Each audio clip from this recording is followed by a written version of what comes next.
এটা একটা অলৌকিক ঘটনা। জয়দত্ত সওদাগর এখানে এসেছিলেন সাধনা করতে, বাণিজ্য করতে এসে তখন আগে নদীপথেই বাণিজ্য করতে আসতো। সপ্তগ্রাম থেকে জয়দত্ত সওদাগর এই দ্বারকা নদীতে ডিঙি ভাসিয়েছিল। ইন দ্য মেন টাইম খবর হলো জয়দত্ত সওদাগরের ছেলেকে সাপে কামড়েছে। চারিদিক থেকে ওঝা হ্যান ত্যান অনেক কিছু এলো, কিন্তু জয়দত্ত সওদাগরের ছেলে কিছুতেই বাঁচাতে পারে।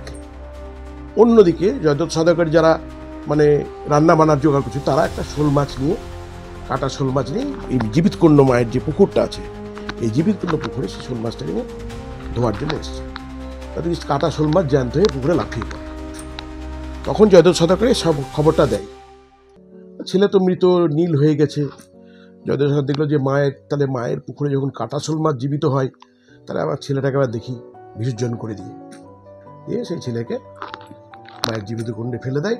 ফেলে দেওয়ার পরে ও মা বলে বেঁচে ওঠে। এটা হচ্ছে মায়ের অলৌকিক মহিমা। এটা একটা অলৌকিক কাহিনী।